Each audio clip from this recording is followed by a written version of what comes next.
మేము ఇలా ఉండడానికి, ఎదగడానికి, ఎదుటి వ్యక్తికి దేవుని ప్రేమను తెలియచేయడానికి కూడా మరి వాళ్ళు ఎంతో మాకు సహాయపడుతున్నారు. ఇంకా చెప్పాలంటే చెప్పడానికి చాలా ఉంది కానీ నాకు రావట్లేదు ఈ ఈ సమయంలో. నేను స్తోత్రం. Right, thank you so much sir. గట్టిగా చెప్పట్లు కొడదామా? మధ్యలో ఎజ్రా గారు ఉన్నారు, వారు ఒక 2 నిమిషాలు మాట్లాడవలసిందిగా కోరుతూ ఉన్నాను.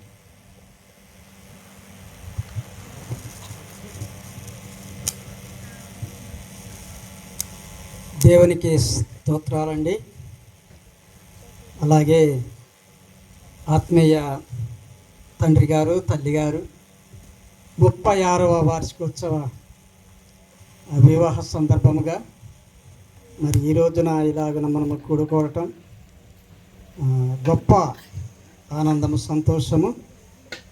అంతేకాకుండా ఈరోజు చాలా సుదూర ప్రాంతం నుంచి మన మధ్యలో ఉన్నటువంటి హైదరాబాద్ నుంచి వచ్చినటువంటి తమ్ములను బట్టి వందనాలు చెల్లిస్తూ ఉన్నాను.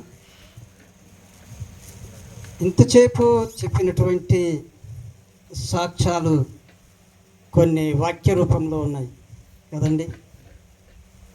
ఎందుకంటే దేవుడు అబ్రహాము గారితోటి మాట్లాడినప్పుడు, నీకున్నటువంటి సమస్తాన్ని, నీ బంధువులను విడిచిపెట్టి నేను నీకు చూపించు దేశానికి వెళ్ళమన్నప్పుడు, తన బంధువులు కాని వారి యొద్దకు, తన రక్త సంబంధులు కాని వారి యొద్దకు ఆనాడు అబ్రహాము వెళ్ళినట్లుగా ఆత్మీయ దైవజనులు మన మధ్యలో వచ్చి నిత్య నరకానికి పాత్రులైనటువంటి మనల్ని యేసుక్రీస్తు ప్రభుల వారు నశించిన దానిని వెతికి రక్షించడానికి వచ్చినట్లుగా మరి మన మధ్యలో తన జాతి కాని వారిని రక్షించడానికి మారుమూల ప్రాంతంలో వచ్చి అనేకమైనటువంటి కష్టాలు, బాధలు, సమస్యలు ఎదుర్కొంటూ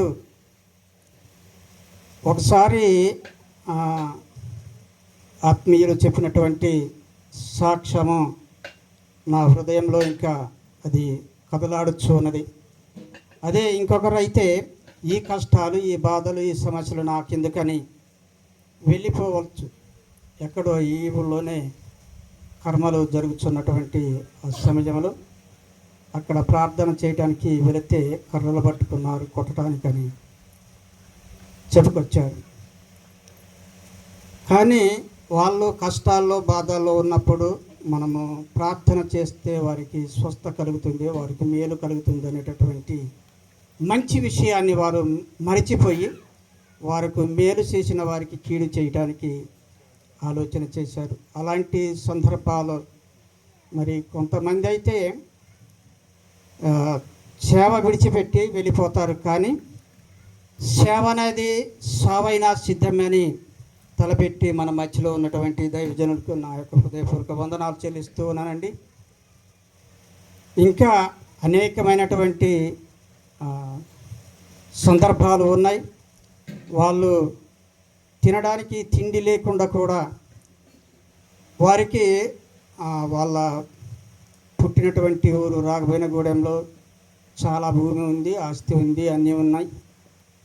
అబ్రహాము విడిచిపెట్టినట్టుగా సమస్తాన్ని విడిచిపెట్టి కడుపు మార్చుకుంటూ మన కోసము ఇక్కడ దేవుని పరిచర్యలో పట్టుదలతో పట్టు విడవక పనిచేస్తూ మనందరినీ బలపరుస్తూ ముందుకు నడిపిస్తున్నటువంటి దేవుని సేవకులకు మరి ఒకసారి నా హృదయపూర్వక 2 వందనాలు చెల్లిస్తూ ఈ నా మాటలు ముగిస్తూ ఉన్నాను. గడిగా చెప్పులు కొడదామా? మన మధ్యలో పాస్టర్ రూబెన్ గారు ఒక 2 నిమిషాలు మాట్లాడవలసిందిగా మనవి చేస్తూ ఉన్నాను. Praise the Lord. హల్లెలూయా. మన ప్రభువును రక్షకుడైనటువంటి దేవుని నామానికి మహిమ కలుగును గాక. ముందుగా నా యొక్క ఆత్మీయ తల్లిదండ్రులకును, నాతోటి జత పని వారికి, అదేవిధంగా చాలా దూర ప్రాంతం నుంచి వచ్చినటువంటి మహాదేవన్నకును, వారి యొక్క టీం కూడా, సేవలో సహకారులుగా ఉన్నటువంటి ప్రతి ఒక్కరికి కూడా దేవుని పేరిట వందనాలు. మా ముందు కూర్చున్న మీకు కూడా దేవుని పేరిట వందనాలు. మరొకసారి నా యొక్క ఆత్మీయ తల్లిదండ్రులకు 36వ వివాహ వార్షికోత్సవ శుభాకాంక్షలు తెలియజేస్తున్నా. ఏ రోజు లేదు, 36వ 36వ వివాహ వార్షికోత్సవ స్తుతి కుడికలో మనం ఈ విధంగా సంతోషించగలుగుతున్నాము.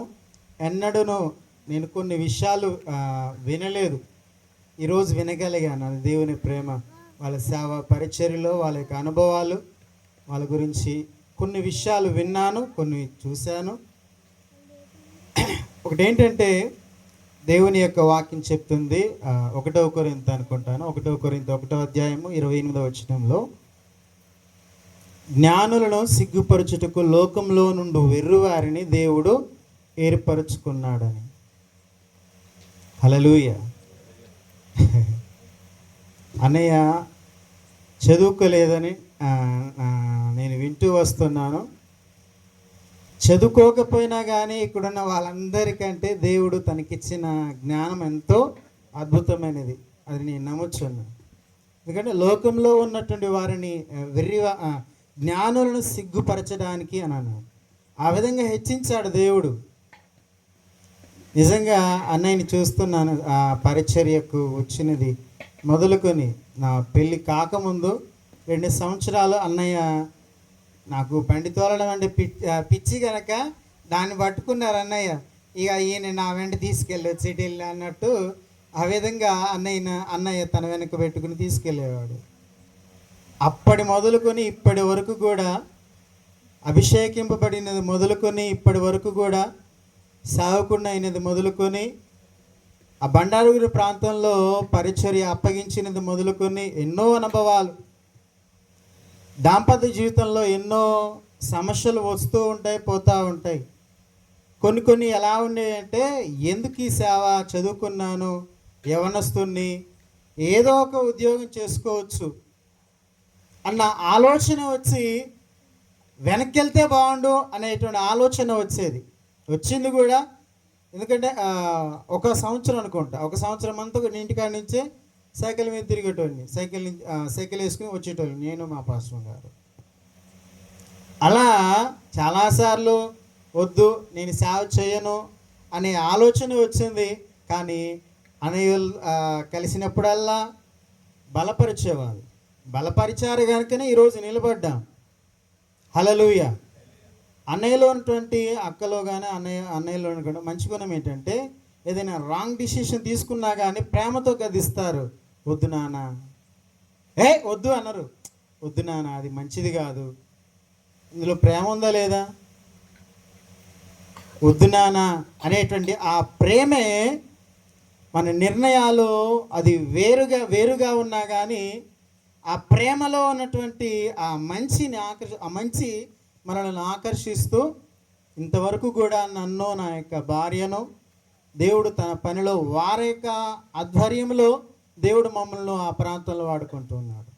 ఎన్నో అనుభవాలు, ఎన్నో సమస్యలు అయినా కానీ ఇలాంటి మంచి ఆత్మీయ నాయకులు, తల్లిదండ్రులు ఉండుట వలననే ఈ విధమైనటువంటి సేవలో దేవుని పని కొరకు వాడబడగలుగుతున్నామని నేను నమ్ముతున్నాను. కనుక అలాంటి ఆత్మీయ తల్లిదండ్రులు నేను కలిగడం ఎంతో ధన్యత, అదృష్టమని భావిస్తూ నా కొన్ని మాటలు ముగిస్తున్నాను. గట్టిగా చెప్పట్లో ఒకటి ప్రభుత్వం పెరుగుదామా. మన మధ్యలో పాస్టర్ రవి అన్న వచ్చి 1-2 నిమిషాలు మాట్లాడిన తర్వాత డాక్యుమెంటరీ వెళ్దామండి. అద్భుతమైన శ్రేష్టమైన డాక్యుమెంటరీ కూడా చూద్దాం. హల్లెలూయా.